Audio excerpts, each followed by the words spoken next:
Yeah, no, I mean, I'm still going to start, but I mean, is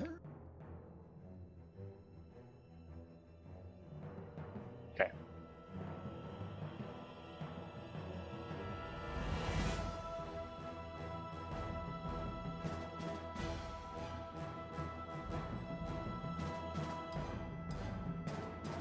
There we go.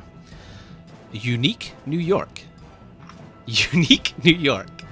Vocal warm-up. Please bear with us. You can see on screen there is a countdown. We will be joining you for some action. We've got a guest. We've got a guest this time. This is my debut. This is season 8. There's a guest.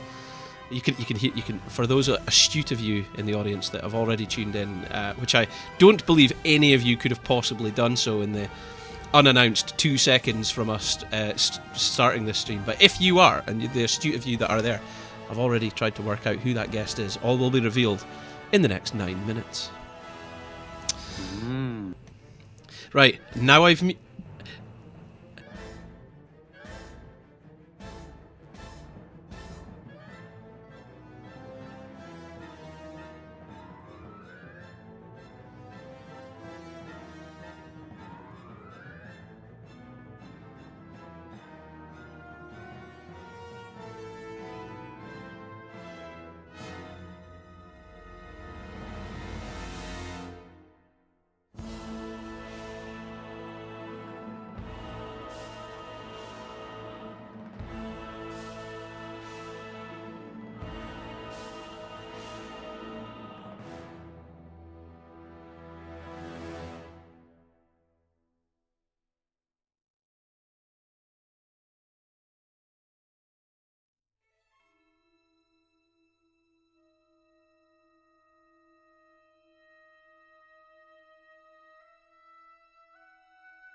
Please stay tuned. Please stay tuned. We're almost ready. Okay, now they can hear you because I'd muted you. If you want to try that sing-song again. Please stay tuned. Okay, that's me muted him. I've muted him again. But, whoa! Hey, now. Stick with us. We will be with you very soon. Very soon. Unique, New York. The Human Torch was denied a bank loan.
A 1-2, a 1-2, 1-2. Mic check, mic check. Kratadel in the audience has already picked up what it is. He has sussed out what is going on. The man of Heroes of Inclement Weather himself, from our Division 2 team, Heroes of Inclement Weather, in the audience, has solved the mystery. We will find out in due time. Please stay with us. We've only got 2.5 minutes to go. Let's see what's happening.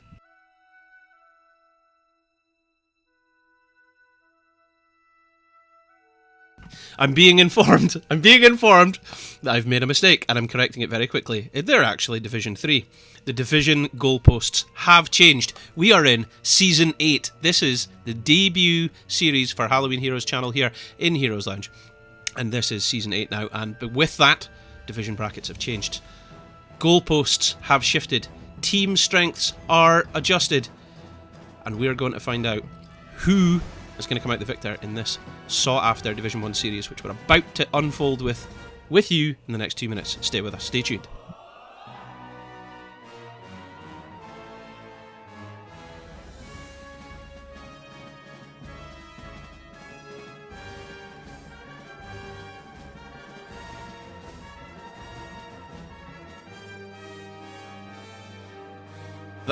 That should be you unmuted there, Karis, and that is me unmuted. Let's go through now. Welcome along. My name's Halloween, and I normally say, as always, to my left is, but he's not there. And in fact, we've got a guest with us. How about you introduce yourself? Hello, viewers at home, all 9 of you. I'm Karis, and I'm Heroes Lounge caster, and now I'm part of the Team Halloween on this channel right now. There we go, of course. Yes, we've got one of our, I suppose, would I say fluent native English-speaking casters here from Heroes Lounge, which is Karis, of Hot's Karis, also of the newly crowned Division 3 team, Heroes of Inclement Weather. That's what I was going to say. This is the first series of Season 8. That we're about to bring for your audio-visual entertainment tonight. And we have 2 Division 1 teams. One needs no introduction at all. They are the Memeldors meme machines, and they have featured in the Open Division. They feature... Well, actually, they were offered a place in the All Hallows Cup, the second tournament, across Halloween, but unfortunately they couldn't attend. But I would have loved to have seen them, and we're looking forward to seeing their performance tonight. The second team, however, I'm most intrigued about. Aren't you, Karis? Yeah, I mean, in that I don't know anything about them at all. They're new. They're looking exciting. They've got a lot of high-ranked players, and so they are in Division 1, along with Memeldors. But I'm hugely excited. It should be interesting. I'm hugely excited. The reason being, of course, is because they are a relative unknown, and things that are unknown within Heroes Lounge are most interesting because you can't do any research. You can't go checking out their statistics. What do they play? Who's their tank? What's the support maining? We've no idea. We're going to get our introduction to Team No. I'm presuming it's rolling on the floor laughing, but it's No ROFL. That's their name. So acronym is NR. But yeah, we'll see how they go tonight. But I think we've already done the coin flip. We're getting ready to set up this game number 1. Do you know anything about this? Where are we going, Karis? We're going over to Dragonshire. This has been picked by the Memeldors meme machines. As you say, runners up of Heroes Lounge in previous seasons. They've picked Dragonshire out having banned Sky Temple and with No ROFL banning Braxis. I think banning Braxis was probably a target ban because I don't know if any of you saw the Heroes Lounge Championship last season where it looked like Project Hive were dominating the final at first, and then Memeldors came back into it with a really solid Braxis performance, and it's just been a strong map for them in general. So I think banning Braxis was the right play for them, but for No ROFL. We'll see if they're still No ROFL at the end of this. They may well be no ROFLs at all if they get crushed by the Memeldors meme machines, which is a possibility. We don't know. Just don't know what they're like yet. Well, this is it. What I would really roll the dice in excitement for is whether or not Memeldors get some pressure put up against them tonight. I mean, the thing is, it's a new series. A lot could be happening. Oh, I've got a new follower there, Candlelight SM. Thanks very much for following. Now, I recognise that name, by the way, Candlelight. I think, was that not... Is that because you had dinner by candlelight? No. And I'm sure people would probably say because I live in the Scottish Highlands, that's because there's no electricity. That's why I'm plunged into the darkness. But no, not at all. I recognise that name Candlelight because I think that's a player that I have casted before. And for the life of me, I can't remember what team. But it's good to see you. And thanks for joining us and welcome along. And for clicking follow, you've been awarded 10 points immediately. Those points can be used in our upcoming contests, which will be used across the next best of 3 series featuring these 2 Division 1 teams. So stick with us. Exciting stuff. As you just saw rolling up behind us there, we're going to Dragonshire as map number 1. A 3-lane map that requires you to split your focus across the top and the bottom shrines, which creates an interesting diversity and because of that favours global heroes. Would you say that's right, Karis? I think global heroes are one way to play this map for sure, and you can get so much value out of like having a Dahak in that solo lane who can appear in the 4-man at the bottom lane if it's a big fight at any time. Sure. Having another idea is kind of the fast rotating but not global heroes like Genji, who can just put so much pressure on that solo lane while still being kind of present in the mid and bot. So I think we might see more of an approach towards that, those fast rotating heroes, maybe even Irel or Malthael. Yeah. Who can... on a pale horse with Malthael. That's what you're thinking here. Yeah. Do you know, there's a lot to be said as well about meta heroes in general, such as like Whitemane, yeah? Like, I really can't stress enough about how convincing she is in healing. Also, thanks for following there, D Hairy Ugly Guy. That is an amazing name. So for clicking follow, you've been awarded 10 points, and you can use that shortly once Karis starts the contest when we move into the game number 1. So betting your points away immediately. Oh, and there's fun, kids. Timmers in the chat, by the way, saying hi Halloween, hi Karis. Welcome along, Timmers. Thanks for joining us. And there's X-Ray of previously Team EPG Frozen. He was the support main for that. EPG Frozen were invited to play in both All Hallows Cups as well. So fantastic team, did very well in the Open Division, went all the way through to the Open Division playoffs and almost won a spot on the coveted HGC Crucible. So always happy to see him going about, so thanks very much. for joining us there. I noticed that he said Halloween cast hype, but not Karis cast hype. Well, this is it, because it's possibly because you're missing from this section here in the void. There is a physical void. I'm actually there. I'm just invisible. I don't know if you know, that's one of my superpowers. This is my stroke on your mane.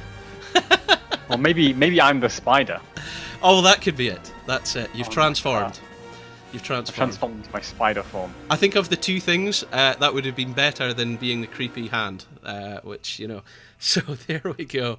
Are we ready, by the way? Is our teams set, ready to roll? Because I think we're good to go. I think we're almost ready to go into the draft. We're just waiting on final checks. But yeah, it should be almost ready to go into Dragonshire. I think this is, I believe, the first Division 1 match of the Heroes Lounge season. Fantastic. So it's going to really set the tone. We are now ready to go finally into the draft of Dragonshire, which with new artwork, by the way, new artwork. All right, here we go. Welcome along, ladies and gentlemen. And with us on the left, we have in blue Memeldors Meme Machines, and on the right we have no ROFL. And shortly, once Karis has got things together, we should have on screen contest. And if you think right off the bat Memeldors Meme Machines are going to show us why they were so well respected in Division 1, you would type !bet space A space the amount of points that you want to bet on them. However, if you think this new team, the mysterious No ROFL, coming out from left field, are going to win, then you want to type !bet space B space the amount of points that you want to bet. If you don't know how many points you've got, type !points. And if you want some points, because you don't have any, just click follow wherever it is on the screen, because I always lose it, and you will immediately be awarded 10 points. And what we're... The betting is live now, ladies and gentlemen, so get those bets in. There we go. There we go. And of course, you can use those bets to enter some of our giveaways. However, we don't have a giveaway at the moment, but we will sort it out. So those points are still valuable to hoard up for later. And what we're seeing from our first ban phase is no surprise, because this is Div 1 and we're dealing with master players going into grandmaster players here. We have Maev banned. We've got Genji banned. You've got Yrel banned. And one of the 3 current meta tanks, Diablo, Lord of Terror, Johnny Wallbanger himself. Yeah, Ooh. And also the Maev ban. I mean, and the Yrel. These are more. These are very traditional meta bans. I've noticed Jabroni in the chat there. That is it. Fantastic. My regular casting partner here, Jabroni, who's missing, just came in to welcome Karis along as a better co-caster. Well done. Sportsmanship right there. And we're seeing. I think he's got some. He's got some quality components for his car engine. His shaft seems to be. Oh, of course, yes. The crankshaft or his camshaft, all looking pretty good. So, Dahaka, you mentioned him earlier. You said he's an excellent pick for a global map such as this. So, no surprise there. We're seeing Garrosh. He's one of the other. He's the second of the 3 meta tanks at the moment. And we're seeing Tyrande, who, you know, when you're casting HOTS for as long as we have, you see a shift in the meta. You see heroes come and go. But one that honestly I've not really seen since like the very first global championships was Tyrande, and she's back now, and I'm always excited to see her in use now, because she feels like an assassin, but she can get such amazing plays out of her with that lunar flare. So, but Abathur I feel is very strong. I feel Abathur is very strong for this map, because people get scared when an Abathur comes out because he can be played so badly. But you know that when you're dealing with Division 1 players and Grandmasters and things, that they know how to do it. They know how to do this right. And if you've got the threat of a real strong Abathur player, that can be frightening and game-changing, I feel. So we could be in for a treat here. We could well be. I mean, let's not...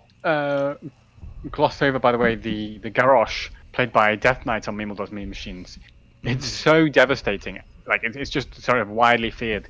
He's such a strong Garrosh player, and I think if you're on the side of no ROFL, you probably have heard of Memeldors Meme Machines. You probably have seen them in the championship previously. They're going to be a bit afraid of that Garrosh. I would say so. I would say no. You're absolutely right there. You're absolutely right, because the thing is, like, he is known as Garrosh Hypercarry. I think he actually changed his name to that within the Heroes Lounge community, which in a previous interview with me caused much confusion. Here we go, Stitches and Zeratul. This is a very aggressive team composition from No ROFL. Let's hope they can carry it off. And what do you think we're going to see here as the 5th pick from Memeldors? Karis? I'm assuming that Thrall's going to be in the solo lane, in which case it's going to be another damage dealer to go in that 4-man rotation. Something with a bit of engage to it as well, maybe. Oh no, okay, so it's going to be Sonya in the solo and then Thrall going with the...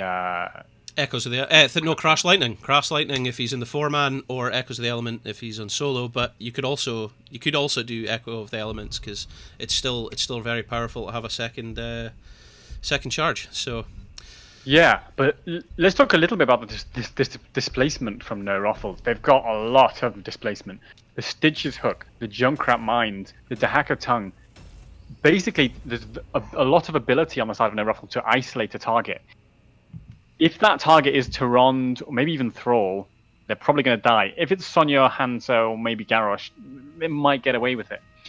Depends. I mean, what we might even see is like hooks into Junkrat Mine. So Stitches stands at the towers, he hooks someone in, the Junkrat Mine then blows them back further into the fort. That could be really devastating, particularly in that early game, when people are always in those lanes. So, just a final moment. You've got another 30-40 seconds to go before the bets are closed. Currently, it's looking strongly in favour of Memeldors Meme Machines, but let's see what happens as we move into game number 1 of this best of 3 series featuring these 2 Division 1 teams. Yeah, the first Division 1 match of the season for Heroes Lounge. Memeldors have got to be... I mean, the betting says that they're the favourite, and they're probably... They have proved themselves by consistently performing at the top end of Heroes Lounge. So, you know, they're definitely going to be the favourite to a lot of viewers. The problem is we don't know for No ROFL. They are an unknown. They could be really strong, or they might not be. We saw that's us. Shock to us last season. That's us in, and in left on blue we have the Memeldors Meme Machines, and as you can see we've got Death Knight playing Garrosh, Sugar Daddy 69 on Sonya, we've got Smaragd on Thrall, we've got Martin on Tyrande, and first game, is the Hanzo. And Karis, would you like to introduce No ROFL? Yes, we have in the red corner Tigronix on Junkrat. We have Valamax on the Zeratul. We have Lolpro on that Junkrat. Kick on the Death Knight. And Zavador on Stitches. Kick on the Dahaka, you mean? Kick on the Dahaka, yes. Absolutely, absolutely. And for those of you from a regular Heroes Lounge cast, you'll be aware that this is the default UI, and I'll be changing that for game number 2. So, fantastic stuff. So, how are they going to lane this? They on the side of No ROFL, it seems like Zeratul being such a late game hero means they might struggle in that early game, except for if they can get those isolation hook mine targets. So presumably they're going to play slightly fast. Here he goes on Hanzo. But he's out of there. Wasn't a mind follow. He's got the cyber agility, so that's the thing. Looking at the level 1 talents there, it doesn't look like there's anything too unusual. We were discussing about how Thrall would go for Echo of the Elements over Crash Lightning, because that second charge is just so useful. We're seeing a W build Hanzo. I don't think there's anything else really unusual. Any comments there, Karis? No, except the slightly unusual thing is Stitches taking Hungry for More, the globe talent that gives him more HP, instead of maybe the more traditional heavy slam getting more damage out of your slam. What we're seeing here, which is controversial, is a very early pick on the Bruiser camp for No ROFL, while simultaneously also taking their Siege camp, so it looks like whilst they sacrificed quarter of a level of experience, they've got greater lane pressure. Which is interesting because they're going to be, I mean, I don't want to say behind with the fact you've got an Abathur, but if you fall behind in experience with an Abathur, that can be pretty devastating as well, eh? Yeah, but the thing is, the whole comp of No ROFL is to kind of be behind a bit in the early game. They have like Zeratul and Abathur that are so late game dependent. They need, at the very least, level 10, maybe to look towards. Oh, as there is a pick onto Zeratul in the mid, in fact. showing that early game weakness. Lovely control from Garrosh and Thrall there. So their job in the early game is not to fall too far behind for fear of letting the game run out of control. Sure thing, sure thing. A lot of mines, and as Jabroni said in the chat, can I get a mine over here? That's in comment to me, which is ridiculous because Jabroni has. Oh, and Death Knight getting hooked in by Zavadar. I mean, how do you say that Stitch's name? I'm going to go with Zavadar. I went with Zavida. Zavide. But I don't know. It could be Javida. It could be Spanish. I actually have a nephew called Xavier, so you'd think I'd have a handle on X names. Well, yes, I actually have a nephew, Professor Xavier, which is just so. He doesn't have any special powers, does he? Other than crying a lot and selfishness, but that is pretty atypical of a young child. So no problem. But we're seeing a lot of pressure in top lane against Sugar Daddy 69. Possibly the greatest name in Heroes Lounge, but managing to fend it off with little to no difficulty. Looking a little invade here with the Avatar putting a lot of pressure onto that Hanzo, but of course with 4 members of and he goes down. Regrets that up against the Memeldors meme machines. You don't want to be running in there when they've got a Thrall roaming about with a woof to get you, and he did. It's a little bit cheeky from Valamax to invade like that. Of course, while so many members of Memeldors were committed to that camp, it's allowed No ROFL to control the shrines for now. Look how much damage Death Knight is taking at the bottom shrine, by the way. Junkrat putting so much poke. Yeah, he has the armor, but eventually he just gets chipped down. Tehran's arrived now to start healing him up, though, so he'll be fine for now. Level 7 getting picked up, first of all, by the Memeldors, so they've got that talent tier advantage. Oh, is Valamax going to get the kill? He goes for it, but he decides to back off. His first game sorry comes in to make him sorry. Is he? Oh, and he gets the kill. And Junkrat goes as well. This is devastating. This is bad news bears for No ROFL. As this is going to be it, I think this is going to be the first DK of the game. It is indeed. It is indeed bad news bears for No ROFL.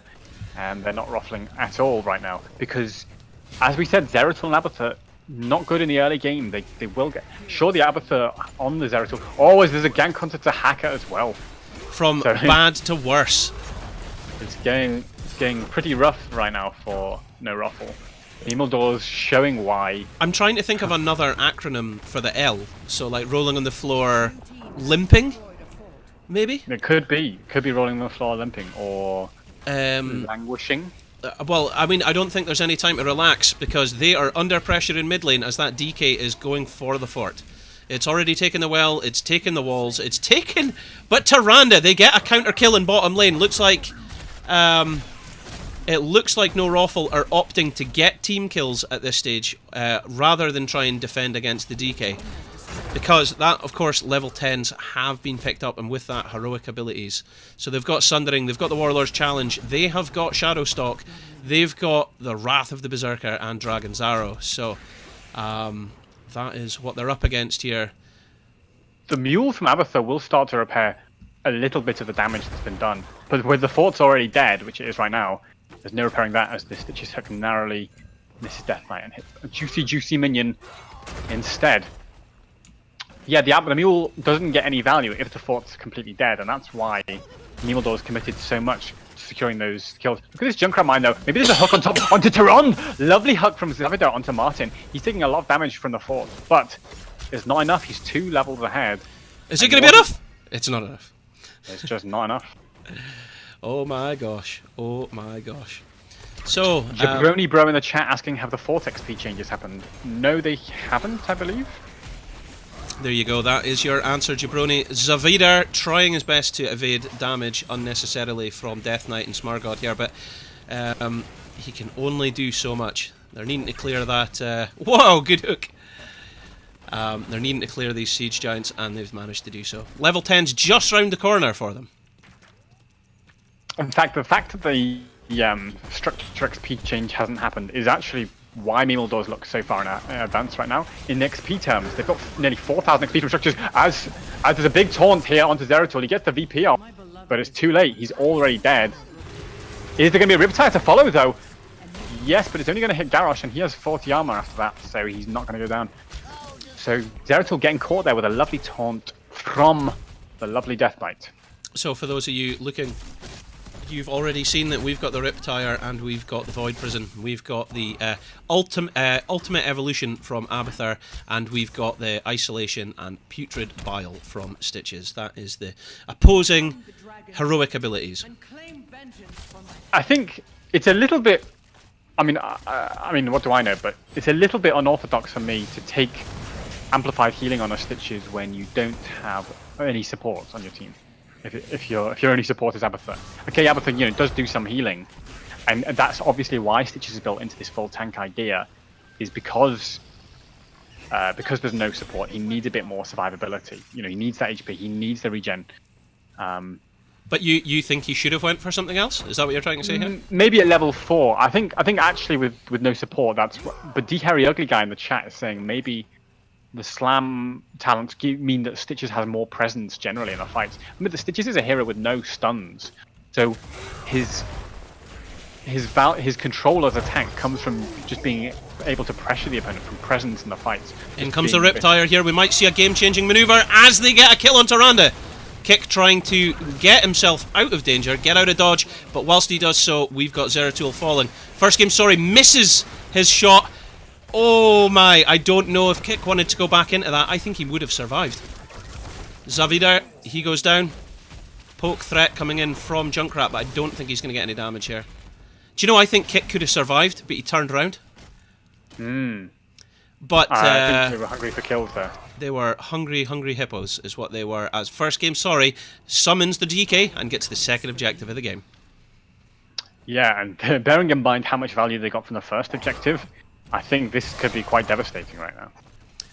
But it is still like a late game comp for the no ROFLers. Yeah, that's the thing. That's the chance. If they get to the late game, if they survive that long, maybe to level 16, then Zeratul becomes so impactful. Junkrat's going to become more and more impactful. The Abath will be kind of less of a weakness when they can have two of them. There's something to be said here as well, is the Memeldors meme machines are experienced players that have cooperated as a team through many a tournament and many experiences here in an esports competitive format. The no ROFLers, this is their debut. But as far as I'm led to believe, this is their esports debut.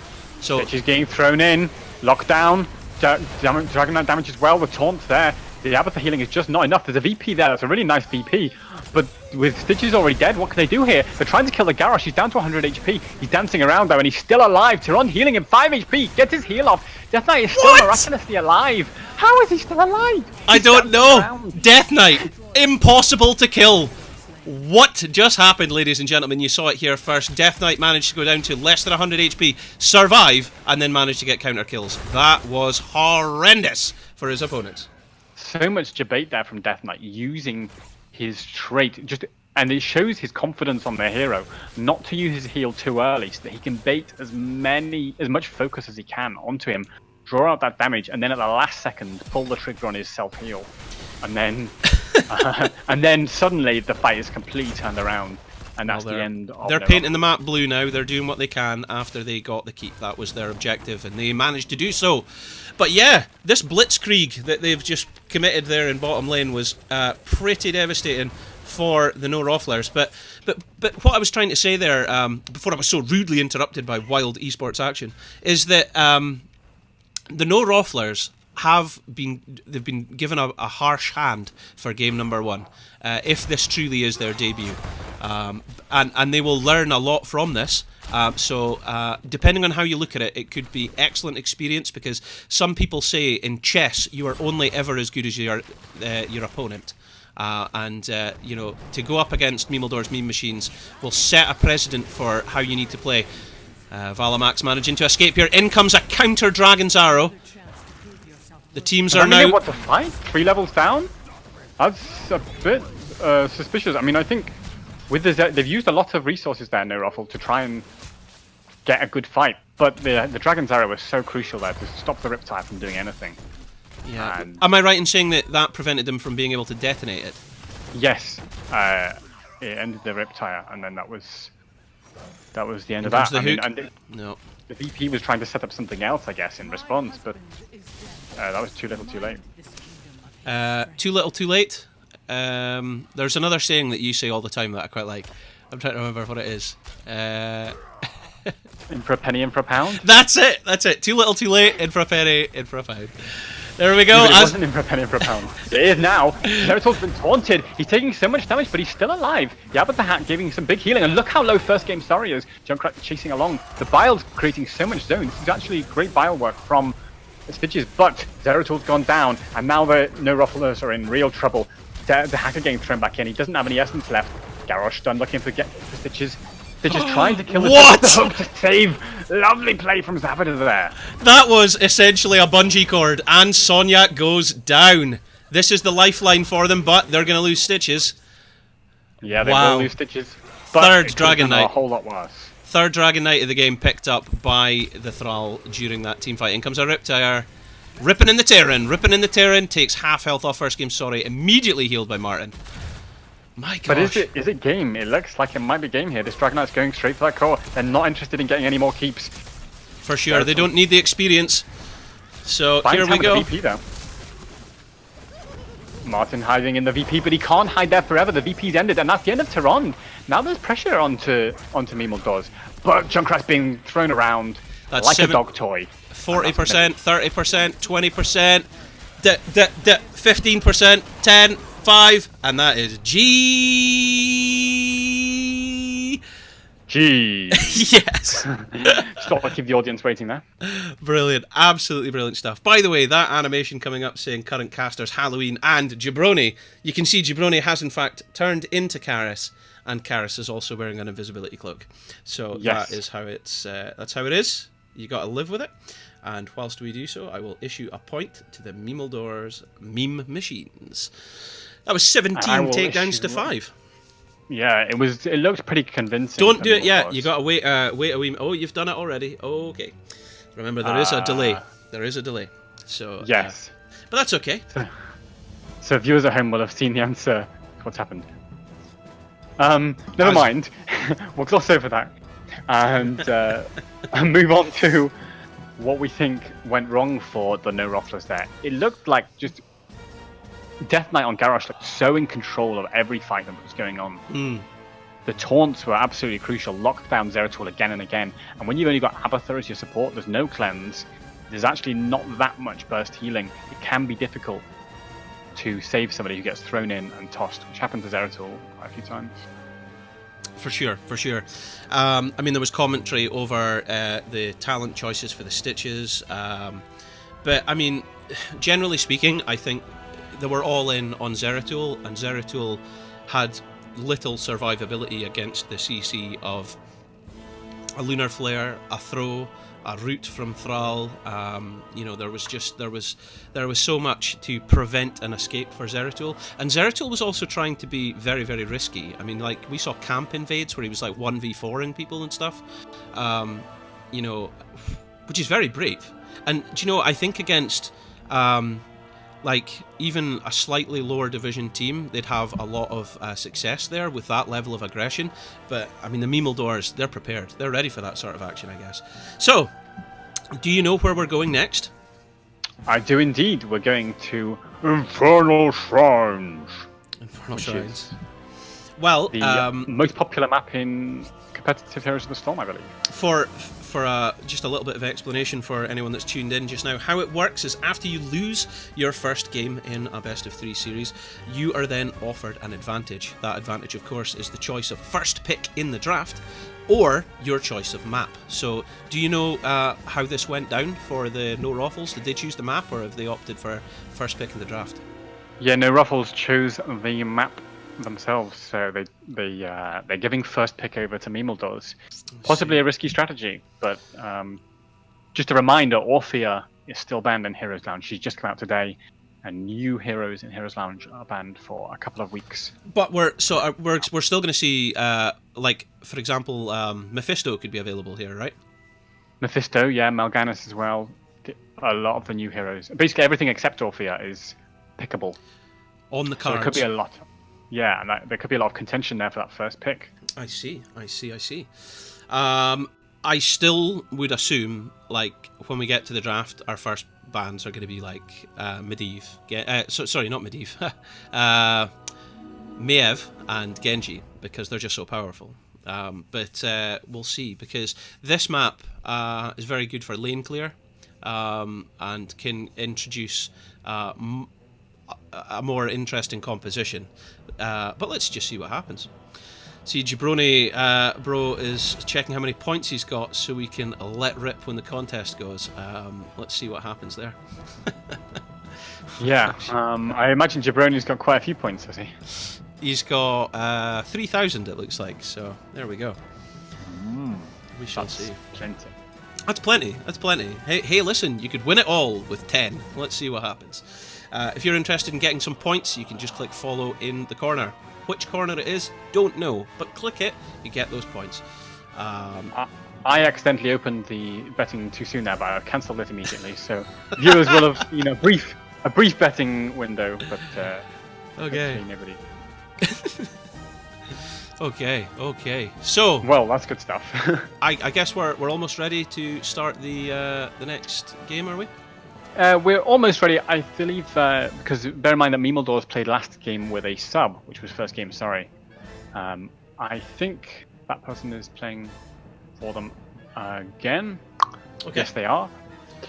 And and then we're almost ready, we're just waiting on final confirmation. But yeah, Infernal Shrines, I think Diablo's going to get first banned as well as Maev and Genji. Johnny Wallbanger is a weapon on this map. You are totally right, Karis. Absolutely. I mean, there is so many walls, there is so much terrain, and the fact that he's able to move through that terrain gives him a strong advantage. But I can see we're moving on. Let us get us in there. Infernal Shrines. Welcome along. My name's Halloween. My co-caster with me today is Karis, and in the left... That's me. That's him. That is him. There you go. He's grand, so he is. And in the left, on blue, is our Division 1 playoff championship making team, Memeldors Meme Machines, who have also participated in the Open Division and gained an invite to the All Hallows Cup second version 2. And who is playing on the right, Karis?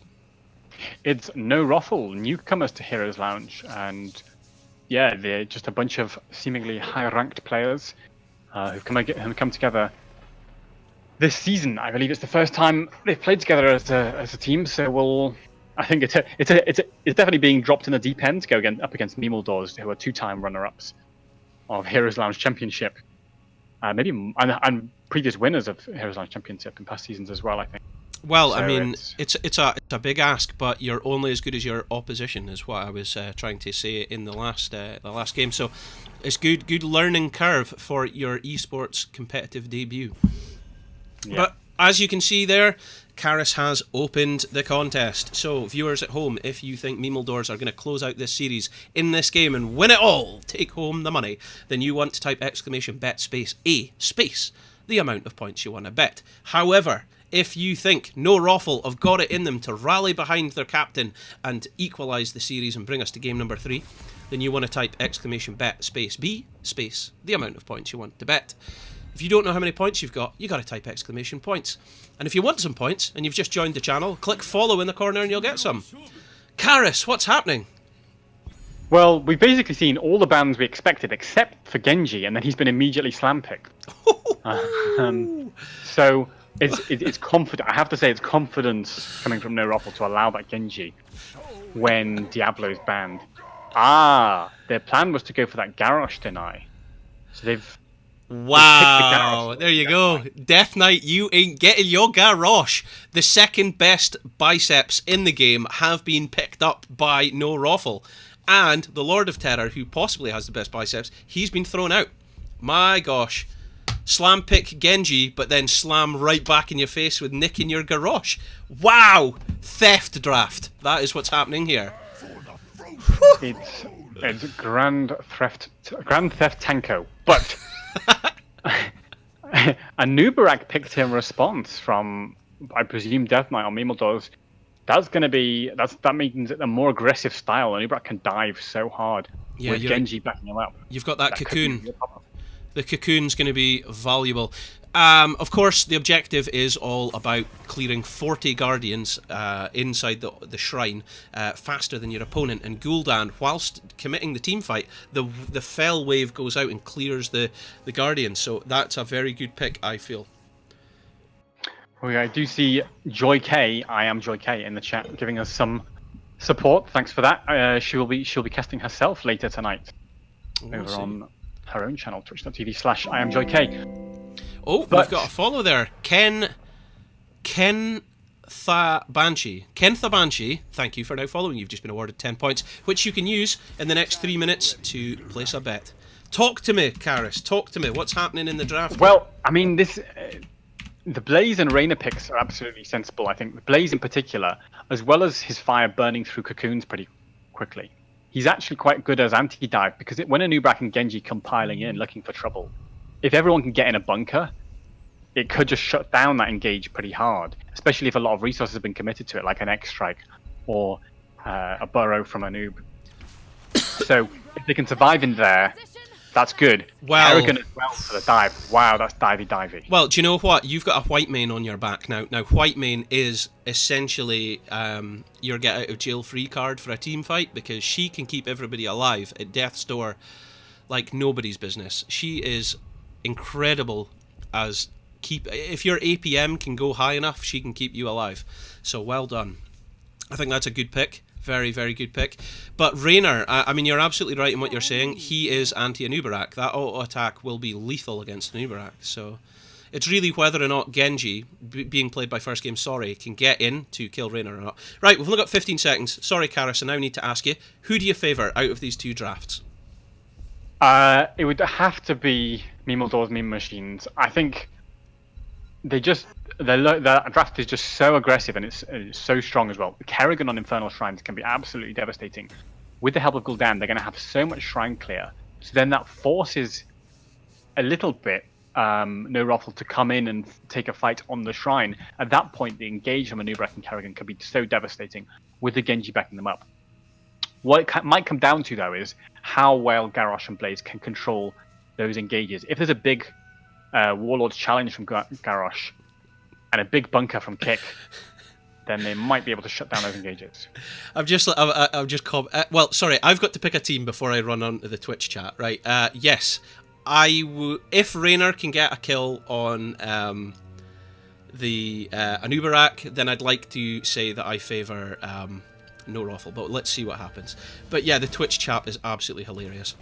Anyway, welcome to game number 2 of our best of 3 series here, featuring on the left, in blue, Memeldors, Meme Machines, and yet again I've forgotten to change the UI, so sorry about that, but you'll have to live with it. We've got Sugar Daddy 69 sitting playing Kerrigan, riding that Wonder Billy, I think. We've got Martin on Whitemane. We have Death Knight on Anub'arak, not Hypercarry Grosh. We've got First Game Sorry as Gul'dan. First Game Sorry as the Genji, and Smurgud on Gul'dan. Karis! On the right, we have Tigronix playing Raynor. We have Lolpro played by Deckard. He's obviously playing the wrong game. Zavidar playing Garrosh. Kick playing Blaze, and Valamax on the Li Ming, and immediately Anub'arak gets thrown in, stunned, and burrows away with his scuttle. So looking at those level 1 talents there, we're seeing Power Hungry on Ming, which could become very deadly late game. Clemency pretty standard for Whitemane. But we don't want to talk about that because there is too much action going on here in the mid lane. We're only 30 seconds in, and there has been a tremendous amount of damage already thrown out by nearly everybody. So good stuff. We're starting those 4-man rotations, and it looks like in top lane it's going to be Kerrigan versus a Blaze. Who do you think wins in that? That's a tough one to call. I mean, on the one hand, I think neither of them are ever at a huge risk of dying. The only thing is if somebody was to rotate up and gank that Kerrigan. She does have decent wave control though, and I think Blaze won't be able to kind of outpush her. However, having said that, she's up in time to soak the top, because Blaze has cleared that wave top. And so I am Joy K, pointing out to me that it was a Wonder William. It's not Billy anymore, it's Wonder William. He's grown up. And she's absolutely right. So, yeah, I mean, so what you saying about the rotations here? No, I was just saying Kerrigan we saw come down to the mid to get some soak and still make it back up top in time to get the soak. So good play from Kerrigan there. Zavide trying his best to cut off the Gul'dan there, but I don't think he's going to be lucky enough for that kind of action. So look at because Resource is committed to these rotations. Blazes came all the way to the bot lane, and he started to miss a serious amount of XP at the top. So now they're falling behind in XP, the no ROFLers. Okay, well that's not good. Remember, they're needing this game to equalise the series and bring it into game number 3. So let's just see. They're desperate for a kill. They're so aggressive. Look where Valamax is right now as well. He's so far forward. Death Knight managing to peel for his team beautifully. Oh, and that orb just misses. Hang on, let me try and say that again. Oh, and that's a bad miss. Oh, and that's a bad miss. Yeah, but I mean, it's great tank play from Death Knight because Smaragd on Gul'dan was a little bit exposed, and so Garrosh and the other members of no ROFL really wanted to capitalize on that. They started walking towards him, and Anubarak was like, "I volunteer as tribute. You're not taking my Gul'dan away." And of course, when you throw an Anubarak, he's a lot harder to control, to pin down than a Gul'dan, and so he was fine. So, I mean, you're absolutely right in this level difference because it's now level 5 to 4, but we're seeing an invade coming in from the no ROFLers as they just detonate Sugar Daddy 69, steal the camp, and then move into a position for the objective. That is horrible for the Memeldors at this point. For them to lose their Kerrigan as the objective starts, we really need no ROFLers to take this advantage that's been gifted to them here and make something of it. So let's see how this happens. I wouldn't say it was gifted to them. I think they stole it with a firm grip. I mean, nice both hands. No ROFL. Yeah, both hands. Grand Theft Campo. Horse's mouth wide open. Gifted. All the metaphors at once. Exactly. So. No, what is that? It's you don't look at a gift horse in the mouth. That's it. Yeah. There we go. Death Knight thrown in. Is there enough lockdown? No, there isn't. But now Kerrigan wants to get involved. Sugar Daddy with a big rig onto Blaze, and he's been torn apart. That's going to be the end of him. Well, the thing is, though, Death Knight fell very low there as well. He's having to now back off. So, is it time for them to, either no ROFLers, to leave the objective because they lost their hero, or are they going to keep poking? Because they've already got half the objective done. They're gonna try to keep poking, but they can't leave Kerrigan and Gul'dan unattended on that flank because Memeldors will clear that camp so fast. So they have to kind of keep poking, putting pressure, but being careful not to get engaged on. It's now even. It's 27. It's 27. Yeah, but it's just arriving now. 31, 33, 34 is going. Now he's kicking off. Death Knight's been thrown in. He's taking a serious amount of damage. Kerrigan's got to be careful here because she's exposed to this Garrosh. He's trying to zone all the other members of Memeldors, but it's not enough. Kerrigan dancing around. Hippity hoppity. This shrine is my property. Is going to be. Now the thing is, oh, and he falls. There we go. I was going to say this will be absolutely amazing if first game survives. Valamax dies, and Sugar Daddy 69 makes it away as well. This is the best case saloon for the Memeldors meme machines. To lose Kerrigan at the beginning of that objective and yet still win the objective, and now have all alive to push. I mean, this is good. It's unfortunate that Li Ming got jumped on by John Cena there. Otherwise, that man advantage would have allowed them to defend this fort. And so, it's a slight misplay there from no ROFL. They could have maybe defended that Punisher. On the other hand, it's great engage from Memeldors. They knew a lot of resources had been expended on to killing the Genji. And they were like, well, in for a penny, in for a pound, and they got the fort free. Do you know, from Twitch chat, they wasted maybe 3, 4, 5 messages on my Wonder Billy thing. I started a Wondergate in the Twitch chat by getting that wrong. So, I mean, yeah, they're going to have comments to make about that play for sure. But, do you know, in the previous game, no ROFLs were at a 2-level disadvantage when the heroic abilities came up for Memeldors. And it looks like they're going to be in a similar place again here. So maybe a bit less though. Now they're probably going to be knocking on the door of level 9 when Memeldors gets 10. And to be honest, it looks like they want to take a fight before Memeldors are allowed to get away with that. But I think Memeldors are probably going to say we're not going to have any of that. We're just going to sit back, soak the 10 safely. Look how far away Kerrigan is soaking that top lane for the 10. That's why no ROFL have brought Blaze down, looking for this big engage. But it's just not enough. Memeldors know exactly when to go out.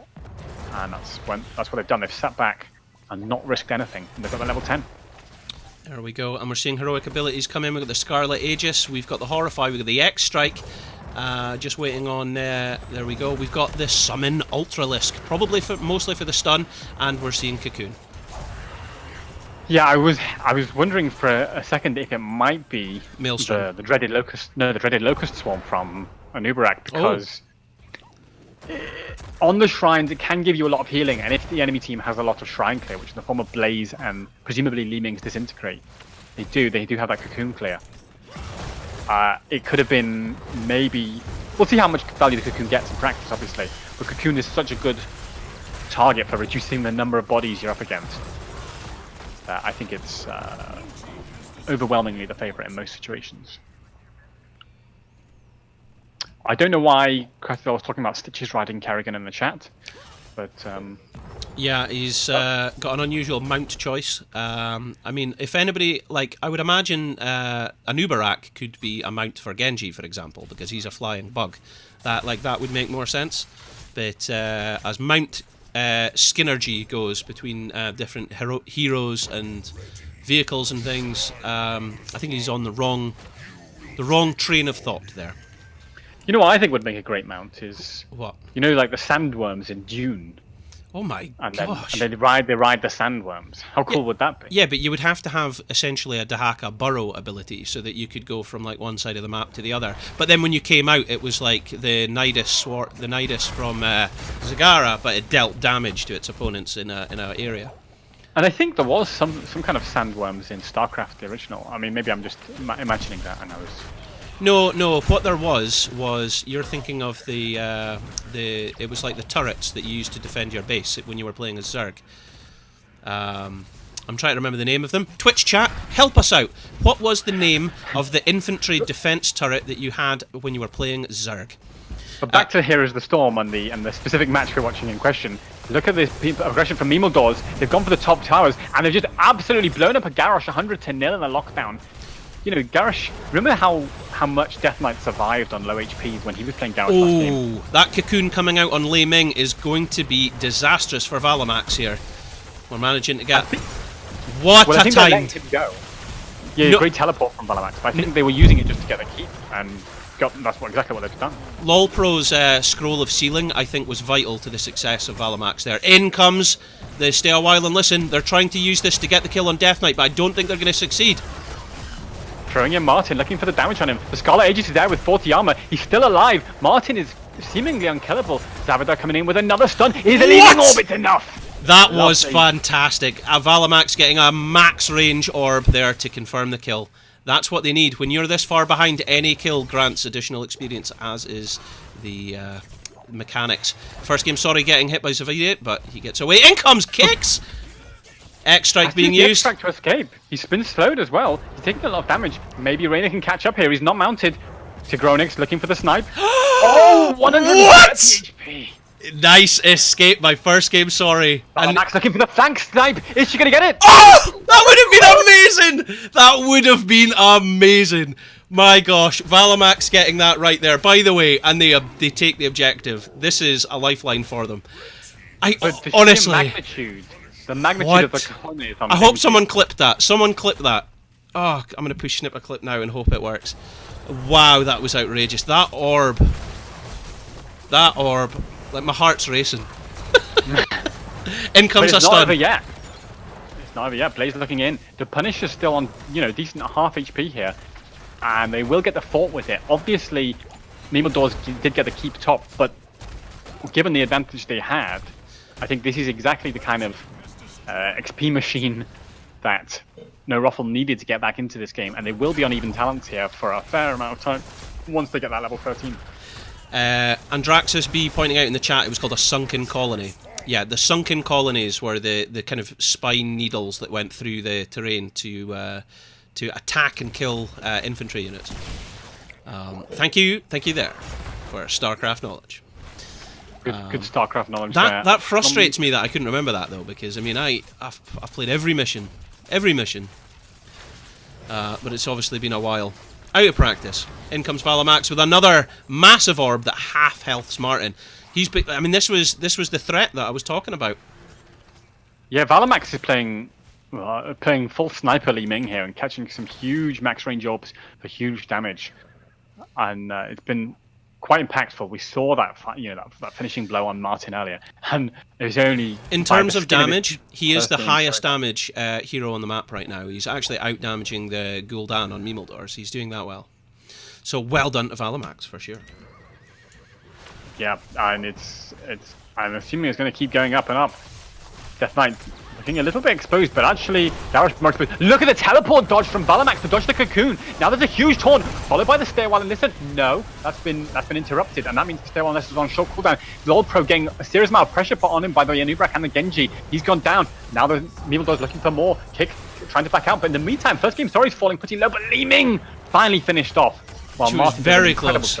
Very close to getting a kill on first game sorry, but can Tigronix make it out? He's in danger. First game sorry manages to swift strike through the wall to confirm the kill.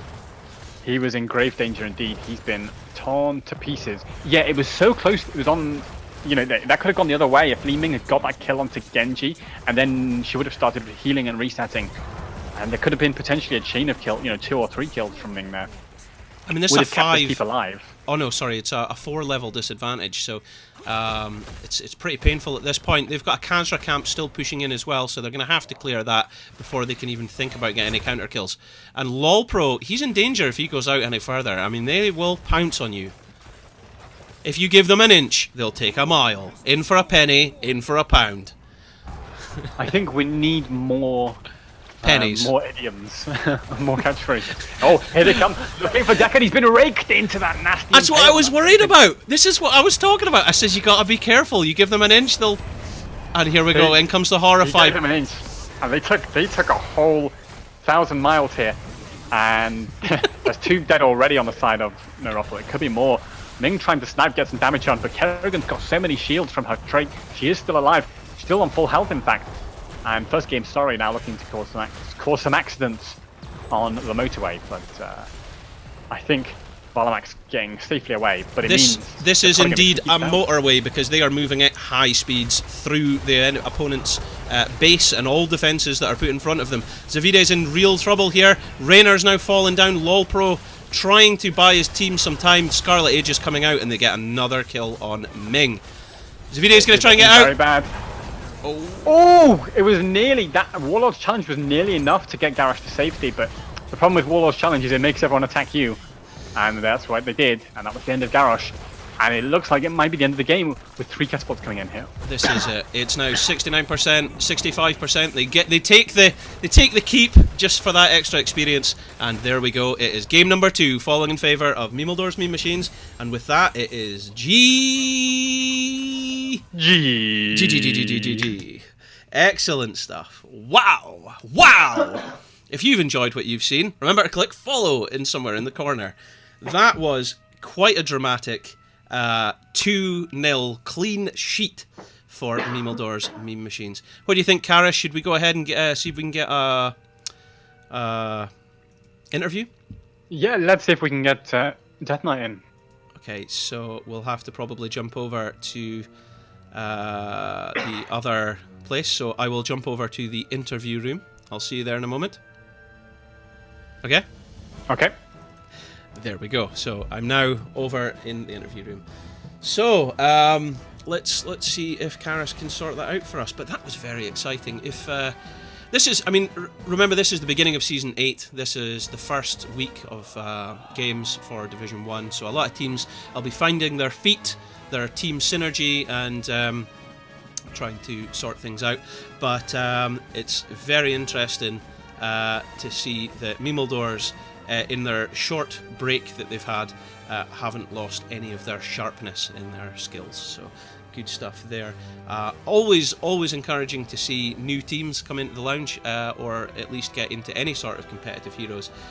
In this case, it is no ROFL. So I think they played competently and well for tonight. I don't know about you, Karis. What do you think? Yeah, I absolutely agree. I mean, I think no ROFL. I mean, okay, so that second game was actually 14 kills to 3. So statistically, it looks like it's been a stomp. But actually, there was a window when no ROFL, looked like they might be coming back into that game. I mean, when they got those kills at the top lane and they got the Punisher, and it was almost like, imagine if they'd got that kill on the, if that Lee Snipe had hit Genji before he halved. Oh my. This game could have been a bit of momentum there for no ROFL. Really brought them back in. And right at the beginning as well. They got that Kerrigan kill before the first objective as well. So I mean, report them. Here we go. We've got the Garrosh hyper carry himself. Welcome, Death Knight. Hi. So it's myself and Karis here with you today. And first of all, congratulations go out to your team, the Memeldors Meme Machines, for winning on a clean sheet as well, 2-0. And commiserations, of course, go out to your opponents. No ROFL, but well done once again. First of all, how do you feel that series went for you guys? As expected.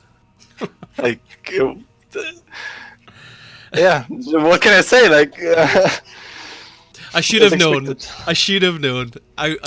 Not one to blush. Death Knight, brimming with confidence as usual. So that's good. Absolutely.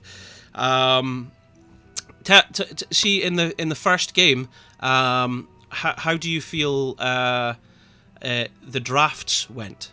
Would you feel like they were unusual in any way? Did you guys have to adjust your drafts in any way? Across both of the games? No, but the moment I first picked Abathur, we had not those non-support comps again, Resident Sleeper. Okay, guys, I'm just gonna pick Garrosh and bait them into Zeratul. And they did it actually, and the comms, they were annoying. And no support Abathur is okay, but not really good on Dragonshire. Yeah, I don't know. At second game, I think we got outdrafted, but yeah, the second game, I mentioned as we walked into the draft, I said, right, what we're going to see here is Maev banned, then Genji banned, but then when they banned your Tyrande because they valued how much success you were getting with that, you guys instantly locked in Genji. And I was like, oh, Genji's made it through the draft. But then they stole your Garrosh. And so Karis and I were discussing this. And we thought, oh, gosh, Death Knight's not going to be happy about that one. Trying to play Garrosh versus me, Omega lol. Oh, gosh. So, well, I mean, for anyone that's at home wondering how Death Knight reacted to that, I think we've got our answer. So that's for sure. Karis, have you got anything to put forward? Yeah, I mean, it's been a pretty comfortable series for you, but I thought we might look back at the HeroesLounge Championship, because obviously you were runners-up there and in a very close final. How have you once been feeling? Again? Yeah, once again, exactly. So, I mean, how has the team been feeling? In the 2 weeks since then. What have you been doing to motivate yourselves? Yeah, we were all really down, of course, because we practiced so hard for the HeroesLounge Championship, and when we lost, we were like, all right, guys, this is it. I guess we have to play another season without practicing and hope we get into the finals again. Some were down. I didn't really care that much, to be honest, but of course a bit disappointed. And I actually didn't want to play this season, but teammates grieving and wanting to disband, and doing the captain stuff nobody wanted in my team. Yeah, fair enough. I mean, the thing is, I know from experience that the captaincy is quite a big job, and often people don't want to do it. So. We were in between the HeroesLounge championships, and now we were hoping to see you guys in the second All Hallows Cup, but we might see you guys in the third, eh? I mean, if you don't invite my teammates' new teams, maybe. Hey, players can sign up to whatever team that gets an invite. I mean, I have no control over that at all. So yeah, I know. Like, of course, it just was unlucky. But we are a team. Like, we rather play as 5 because this is the whole reason for the team. We just are 5 friends playing together, having fun, not practicing. And like when one guy can't play, we just don't play. And it's that simple. So, Karis, I believe we've got a question from the audience there. What are your goals coming from X-Ray? By the way, what are your goals for this season in Lounge? Are you trying to win? We get second place, losing finals 2-3 again. that's your goal. That's your goal. Yes, that's my goal. I was hoping for 100% Garrosh participation in every series, whether he's banned or picked. 100% participation. That's gonna happen even if I don't try. Like, let's be honest. Well, that's it. That's your just goal. OP. Like, the best thing right now. Yeah, I mean it's Diablo, Garrosh, and Muradin. That's your top 3 tanks at the moment in like kind of that you see in draft. But if we can get 100% participation in every Memeldors Meme Machine games across season 8, that should be your goal. I try my best. Luckily, I'm the drafter, so I can just lock in Garrosh. Well, there First we go. Pick, but Brilliant stuff. Once again, congratulations to your team, 2-0, and commiserations to your opponents. And Karis, have you got anything else? No, nothing more from me except to say congratulations again, and we look forward to seeing more of you in the future. Thanks. Okay. Well, we'll Can leave I it. do? Oh yes. Can I do one final shout out? For sure. So I completely forgot. Yeah. Normally at this stage of the interview, I then throw the mic over to our interviewee, To Jabroni. From Jabroni to you guys to offer you the mic for any shout outs or comments that you'd like to make. So yes, over to you. Yes, I got 3 shout outs. Shout outs to Memeldors for joining us. I hope you're proud. Shout out to Tricky Towers for keeping us motivated, and shout out to Sugar Daddy's Lasagne auf dem Vordach. That's it. Okay. Well, thanks very much, and we'll leave you at that. And I look forward to seeing you again this season. Okay. Right. Karis, I'll see you back in the casting lounge. Okay. I cut him off slightly there. That was good. I cut him off. But there we go. He's back. So that was quite dramatic, wasn't it, Karis? Yeah, it was. I think Memeldors have shown themselves to be still on form. They look very much in control of this series. They showed that they know how to play both with Garrosh and against it, and they're just solid all-around play. And they weren't always doing the same thing. They weren't always looking for picks. They weren't always going for fights. For example, we saw that top keep push fairly early in the game, given the situation in the Infernal Shrines game, and they were prepared to give up a shrine for it, got a keep, and it just showed good macro awareness from them as well as everything else. So it's solid play from Memeldors. I think they will be a force to be reckoned with this season. Obviously, it remains to be seen if anyone will be challenging them for the championship title, although we don't know yet the format that the championship will take anyway, so that's going to be TBA. It's definitely interesting that like Memeldors Meme Machines are certainly a Division 1 team, for sure. They're in the top end of Division 1, for sure. Arguably, definitely top 10, arguably top 5 at any given time. They're that good.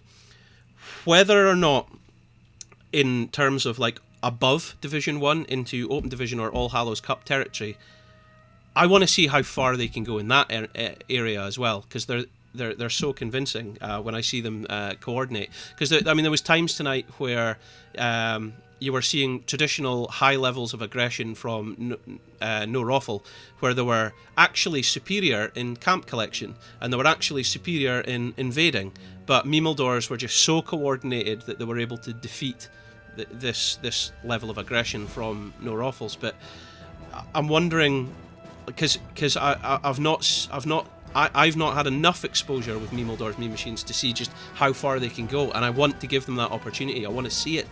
Do you know what I mean? Yeah, I think. Well, it will be interesting if they can get into the All Hallows Cup. And they will.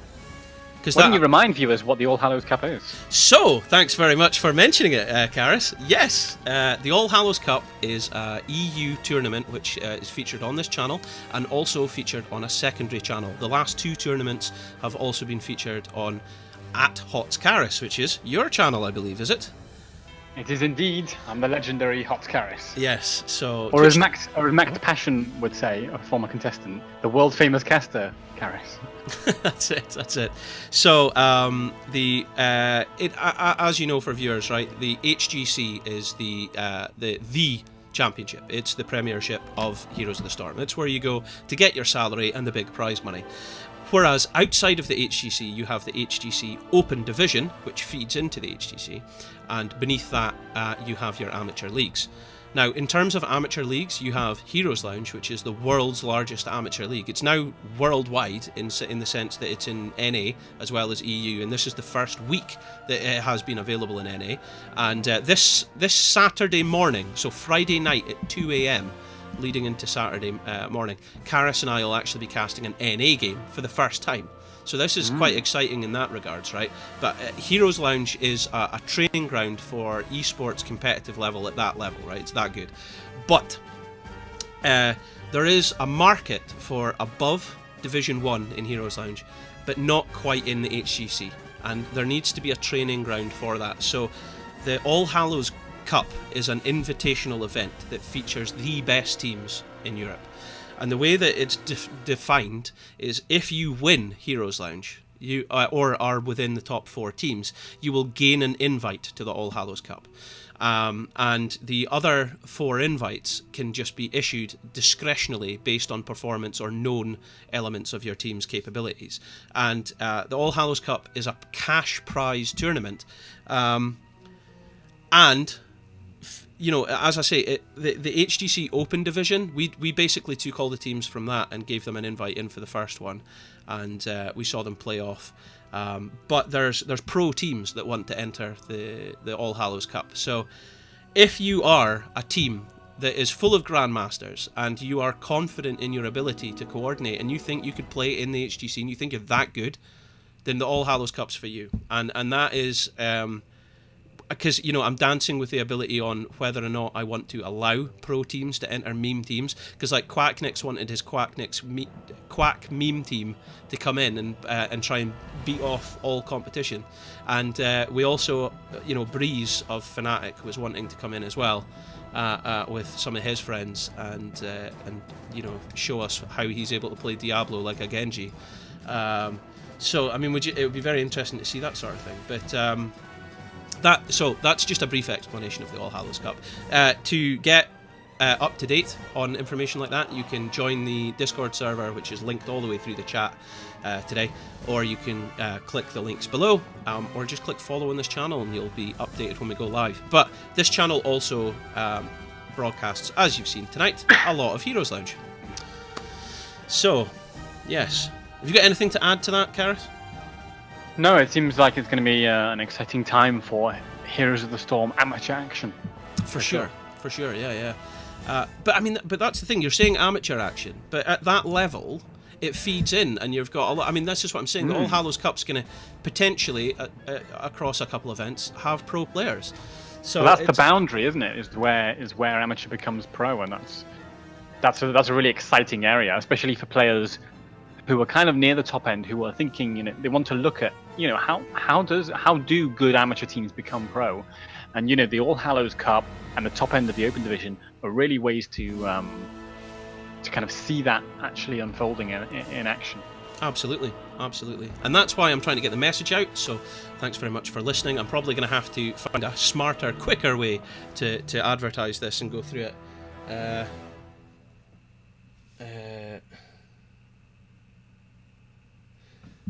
Hold on a second there. Oh god, that's going to rip the stream, I think.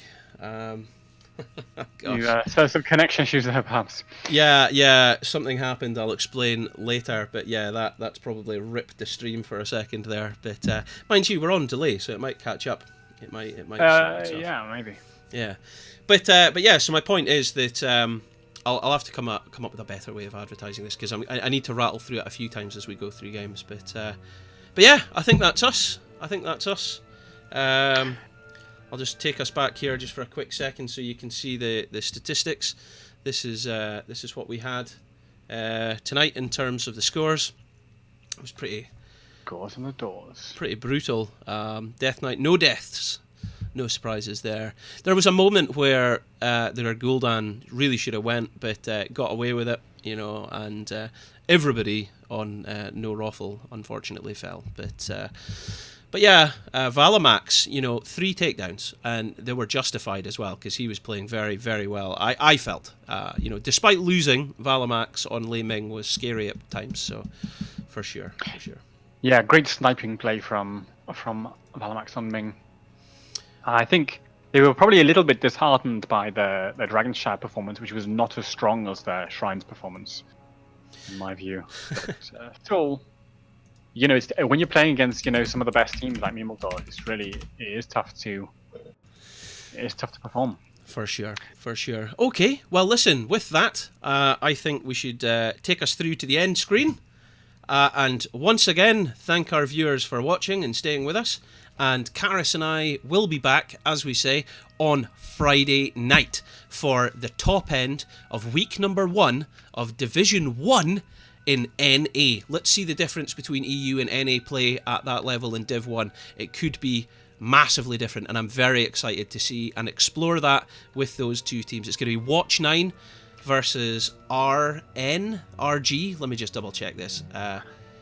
It is Watch 9 versus Regen Black. That's what I meant. I knew it was an R and a G. There we go. Regen Black versus Watch 9 in Div 1 in NA, and that's what we're going to watch. So we'll see that Friday night. If you guys are up at like 2 in the morning in the UK, or 3 in the morning for EU, and you're thinking, hey, what's going on? That's what's going on. Well, if you want to see the time in your local time zone, you can of course go to heroeslounge.gg/calendar, where it will show you all the matches upcoming on Heroes Lounge in your local time zone. In fact, right now, there's a Heroes Lounge match going on over on Joy K's channel. That's what to do. Right, so go over there and go see that. I'll go host the channel. In fact, that's what I'll do right now. Okay, thanks very much, everybody. We will see you around. Bye-bye. Ciao for now. Bye-bye. Have a wonderful time.